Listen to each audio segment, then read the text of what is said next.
Hi everyone, Tom Moffett here. Welcome to BUS 115 Personal Finance.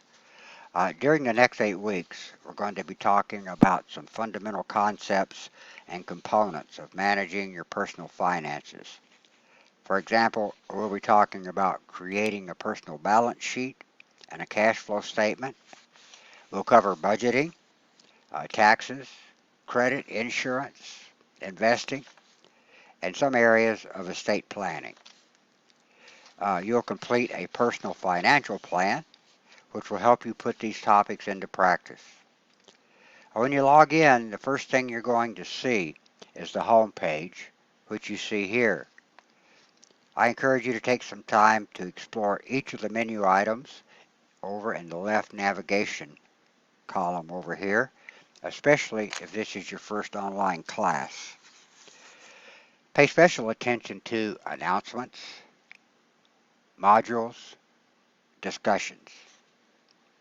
I make lots of announcements, so please check the announcements on a regular basis, at least 3 to 4 times each week.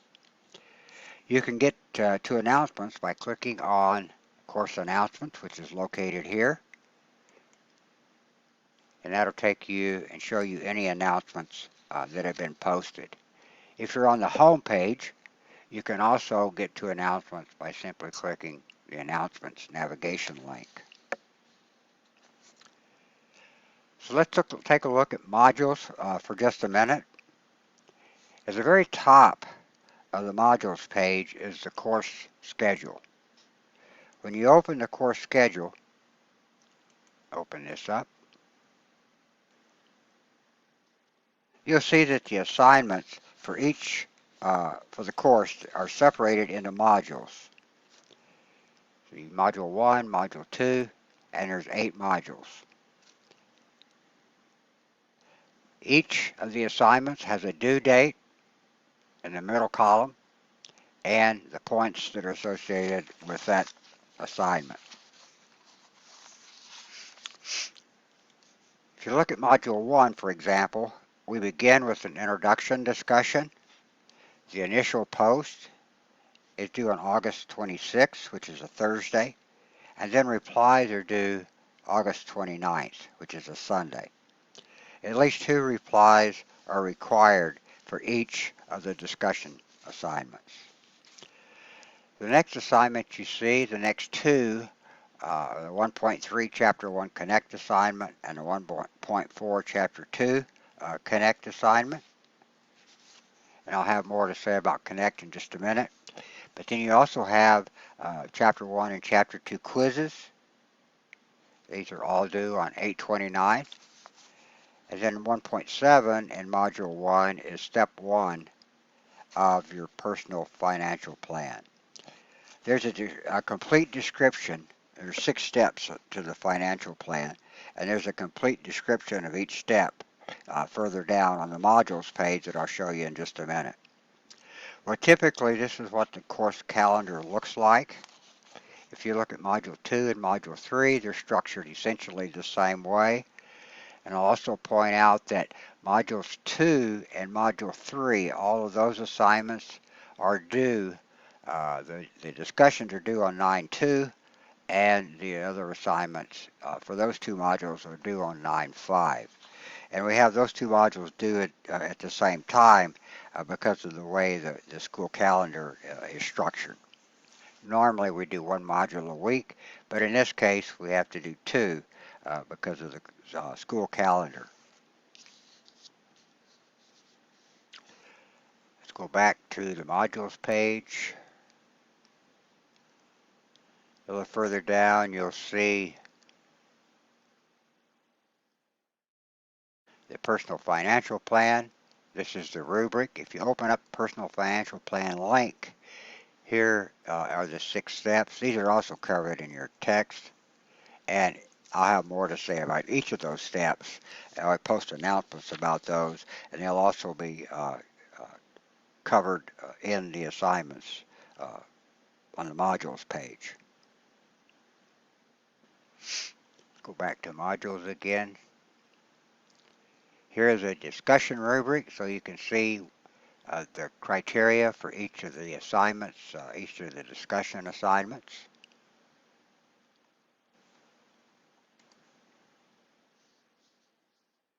Um, Connect. Getting started with Connect.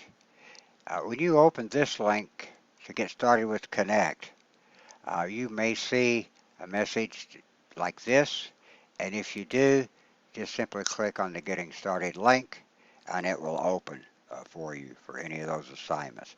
Now this video explains a little bit more about Connect and what it means. Well, this course is part of the Auto Access program at OTC, and you'll actually have access to digital content for the course through Canvas on the first day of class automatically.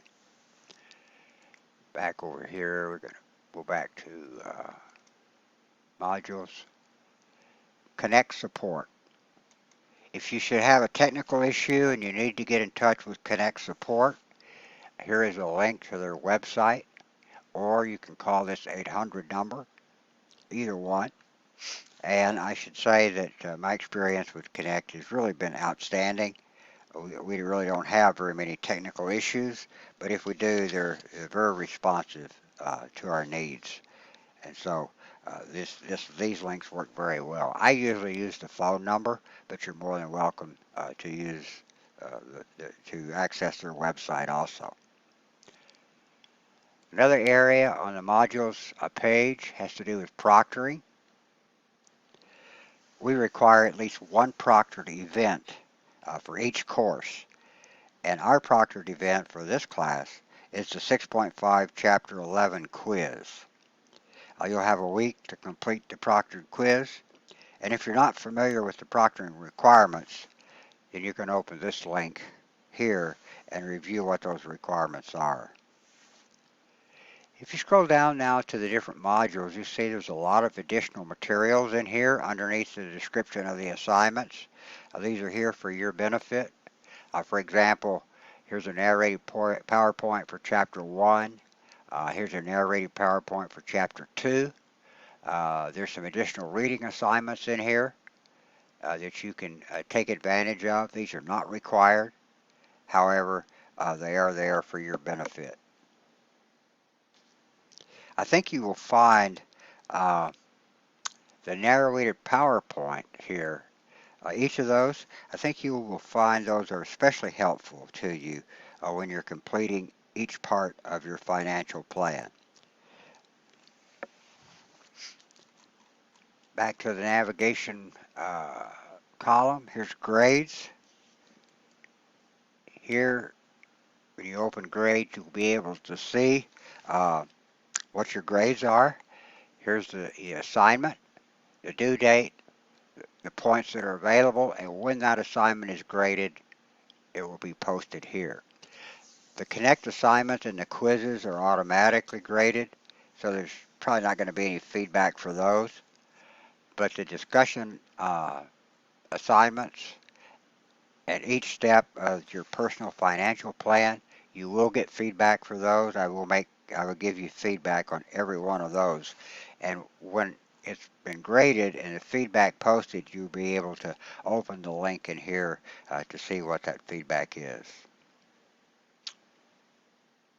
2 exams for the semester. The midterm exam comes after Module 4. It's worth 50 points, and you'll have a week to complete that.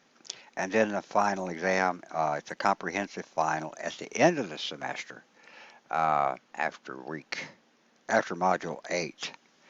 So that's the only 2 exams that we'll have, but you do have the quizzes to complete. We go back to the modules page once again. Office hours. We have online office hours, and if you scroll all the way to the bottom of the modules page, way down here, there's the final exam, and it will be available to you when it's during finals week. But you have Zoom online office hours. That's what we use. in Zoom is a teleconferencing tool. It allows us to talk to each other in real time, and we can review assignments and share files and share our screens, and we can actually answer any questions and look at the specific issue that you might be having with any of the assignments. If you've not used Zoom before, it's a very easy to use tool, and just let me know when you want to meet, and we can arrange a time when we can get together using Zoom. And then when that time comes, all you really have to do is click on this link and follow the instructions. That's really about all there is to it. Very useful. Very easy to use also. One other area I'd like to point out to you that you might find helpful. Get back up here to the top again to the navigation links. Oops. Here we go. Here in this syllabus tab, there is a attachment that has a printable syllabus. If you'd like to have a hard copy, you can open that link and print that. It's a PDF file. But also there's a summary in here that has the assignments listed by due date. Here's all the assignments that are due on August 29th. Here's all the assignments that are due by September 5th, 12th, so forth and so on. You might find that helpful as well.